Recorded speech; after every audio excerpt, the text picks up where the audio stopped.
We've been looking at the different religious movements in the 19th century. We started out with the Second Great Awakening, beginning with the Eastern phase, moving to the Western phase.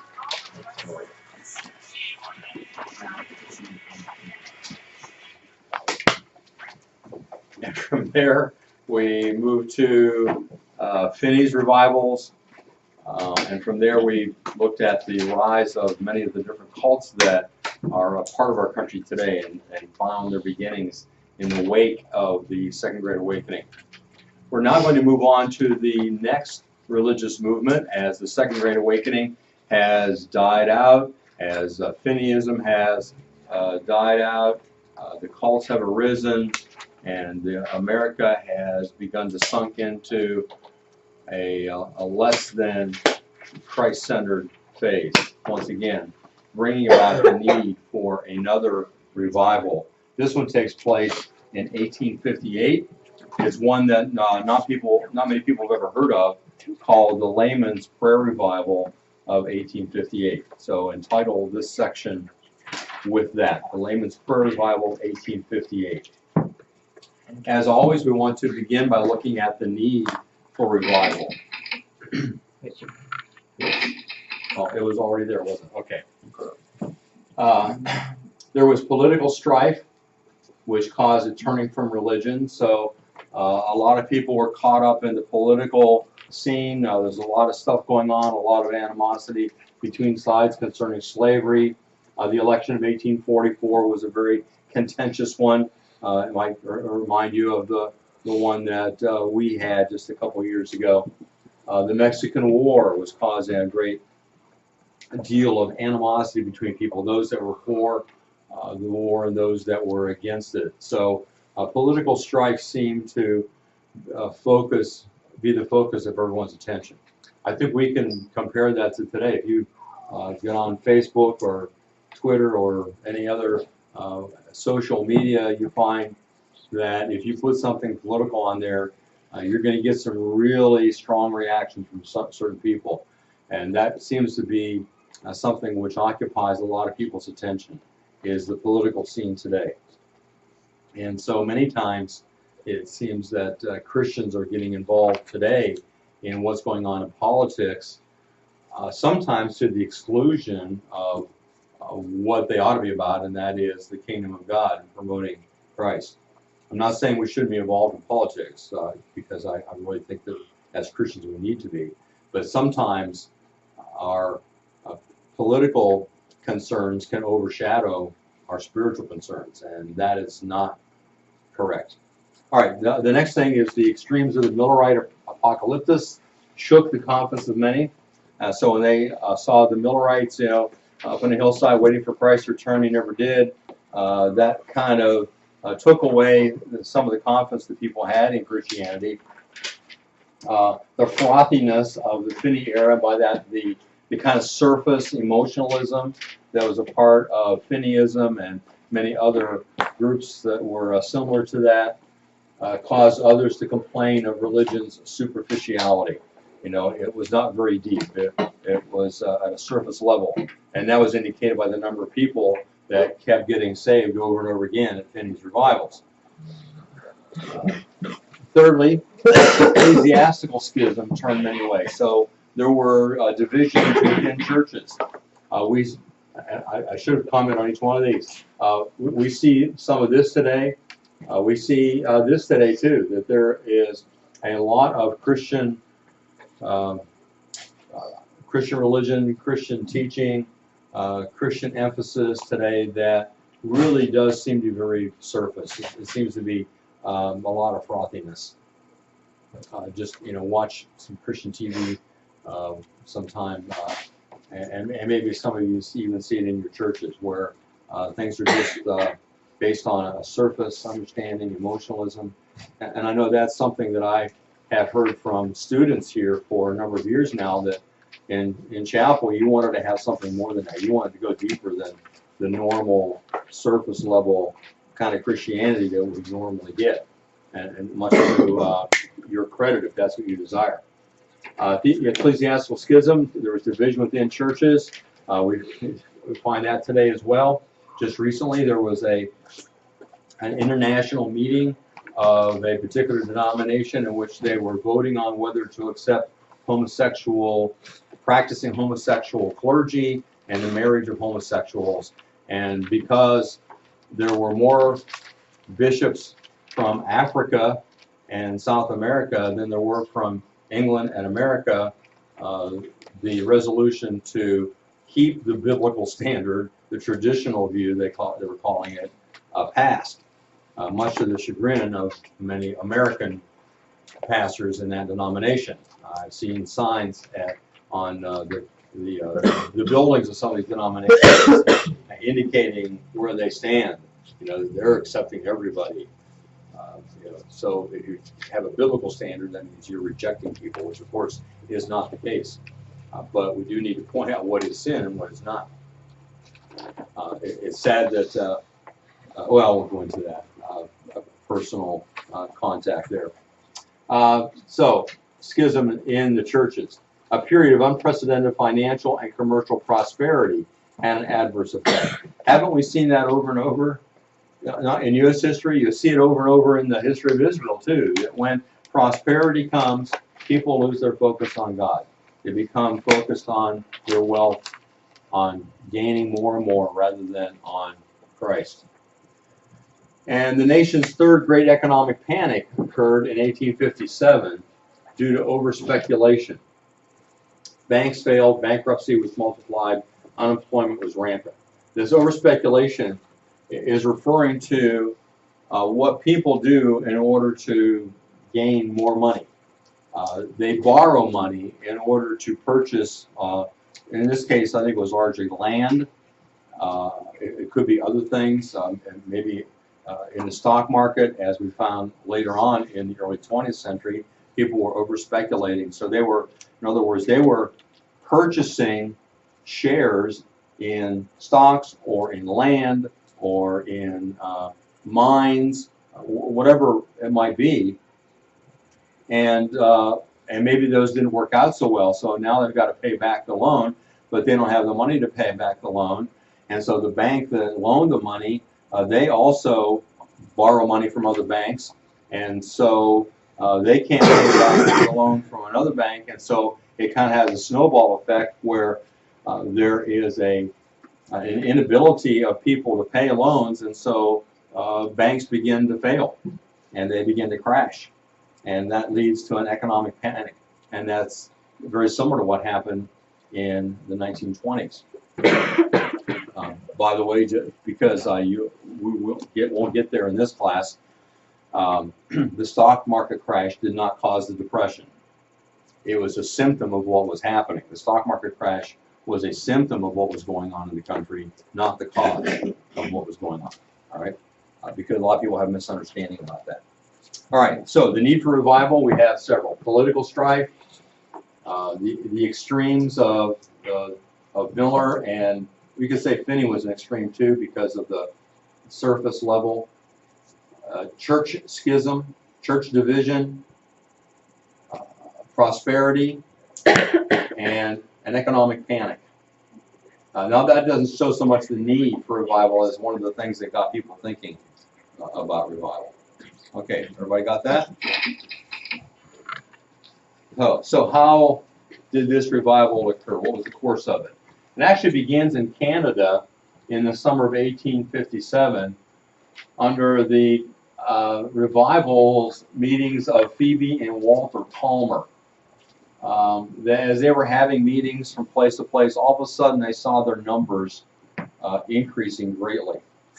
Thousands of people were coming to their meetings, and the reports of those meetings made it to the United States newspapers. And so in the United States, people became interested. As they saw what was going on there, they became interested. And so in American churches, they became burdened to pray for revival in the late 1850s. And especially Presbyterians in western Pennsylvania, just across the border from us, where over 200 ministers met for planning and prayer. And then other denominations joined, resulting in days of humiliation, fasting, and prayer.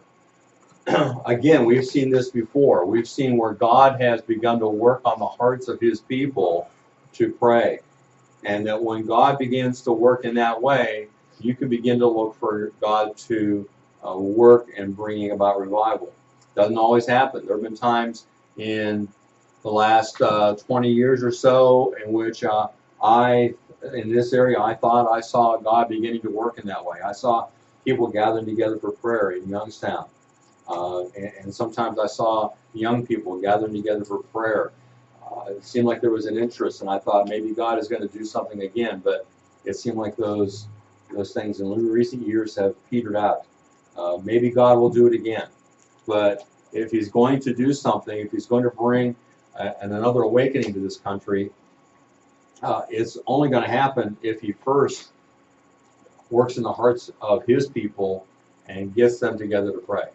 I don't see God working to bring about revival in our country without first working on the hearts of those that already belong to Him. It just doesn't seem like it happens a different way than that. All right, so people were meeting together for prayer.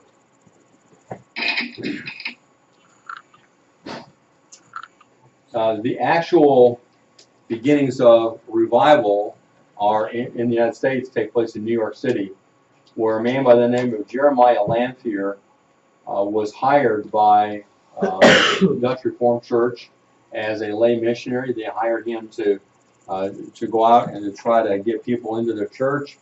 So he went out and distributed 20,000 pamphlets to people. One of the things he thought about, he was inspired to do, he got an idea, was to begin to get people to meet together during their lunch break in the city there, and to have a noon prayer meeting. And so the first time that he did that, it was something like 5 people showed up. The next week it was 8. And then pretty soon, in no time at all, it was hundreds of people were showing up. They were giving up their lunch hour to go and to pray. It got so large they had to move from the building that he was renting, which was he was renting from another church, and they used several rooms in that. They then moved to a large theater in the area, and they filled that up. And pretty soon they were meeting in different places all over the city of New York. Thousands and thousands of people were leaving their shops, leaving their places of employment during their lunch break to go pray together. An amazing thing. And of course, it was reported in all the newspapers, and it was something that had a tremendous effect upon Christians as they were coming together. But God began to use that also to bring non-believers into the faith. People were being saved because as the Christians met together, one of the things they were doing was praying specifically for people that they knew, maybe relatives that they had that didn't know the Lord. And the Lord began to hear their prayers and to answer them. It spread from New York City to Philadelphia, particularly through George Duffield and the YMCA. The YMCA was heavily involved in the prayer meetings in Philadelphia. And then it spread to Boston. And in Boston, the different churches got together and had a united visitation program. So they decided, instead of duplicating one another's efforts, that they would get together and split up the city, and they would just go out.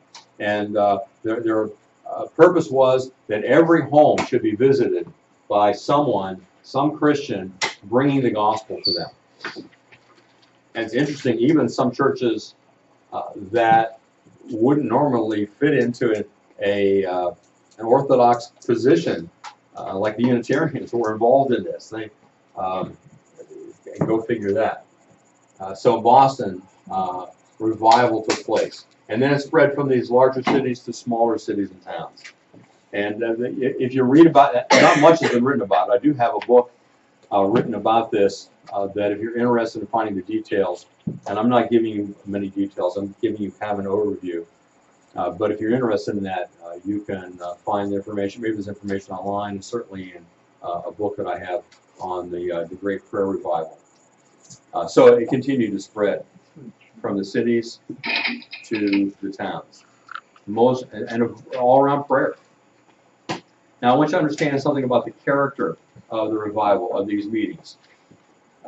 First of all, it was very orderly.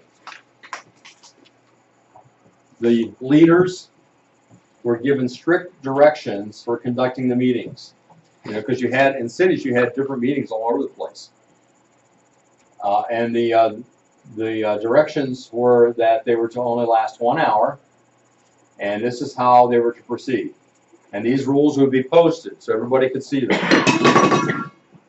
So here are the rules. First of all, be prompt. Commence precisely at 12 o'clock. I don't know how it is in your church, but usually it's hard to start on time because people aren't there yet. So you're waiting for the people to get there. They said, no, don't wait for anybody. You start at 12.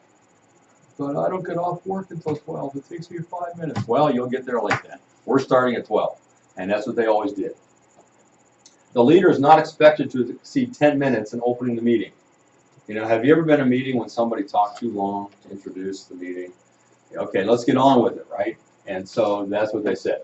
Open the meeting by reading, should be and singing from 3 to 5 verses of a hymn. So you start out by singing a hymn. That kind of gets everybody's attention, gets them focused. Then someone would pray. Then read a portion of Scripture.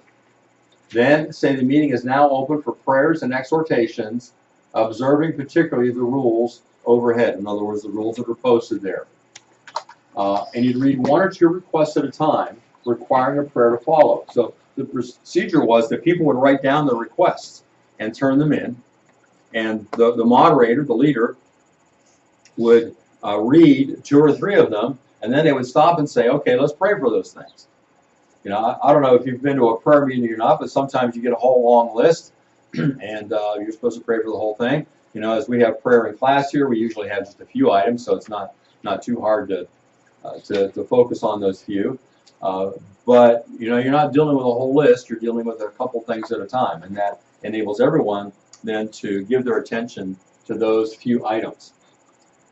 In case of any suggestion or proposition by any person, in other words, if somebody starts talking about something, they're trying, or say, I've got an idea what we should do, or I want to talk about, you know, the terrors of hell, or whatever it was.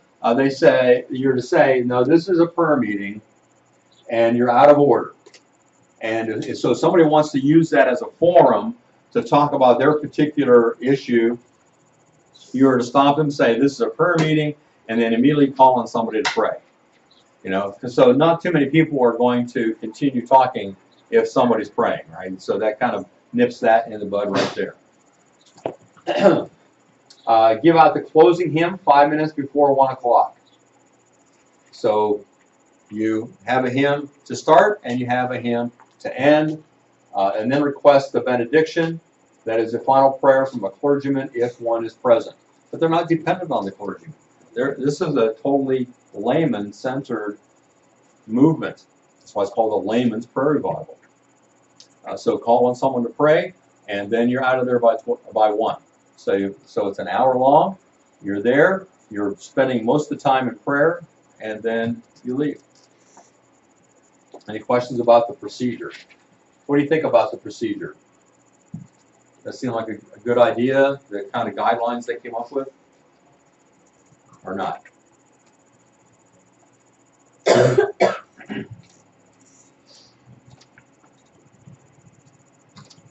Okay, hearing no suggestions or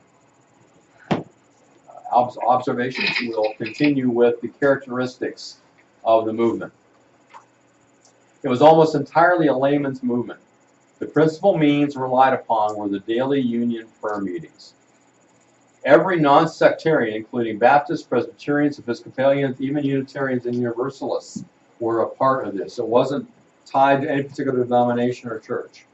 All kinds of churches were involved. It was spontaneous. It was utterly unplanned, unpromoted, and unprogrammed. Except for the rules to follow, it was not planned out. It was totally open to praying for whatever people brought forward. There was no emotional excess. It was simply praying. They were very prompt. Started at 12. The fundamental object was prayer. It began in the urban centers and then filtered out to the rural communities. And newspapers greatly publicized the revival. if you look at the newspapers at the time, you'll find them talking about how many thousands of people are packing the theater, how many thousands of people are going here. It's in the pages of the newspaper every day what's happening in this revival. And the unique feature is the spirit of unity. You know, we saw in previous awakenings that sometimes there was disunity. Remember the first Great Awakening, there was the breaking apart of some of the denominations. In the Second Great Awakening, there was a breaking apart. In this one, everybody is united. They're united around prayer, and it's an amazing thing. Okay, you got all the important parts there?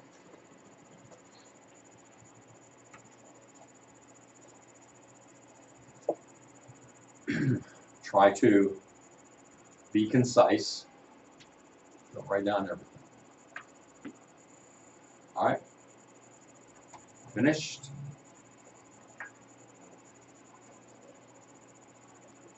All right, we will continue looking at the Laymen's Prayer Revival tomorrow.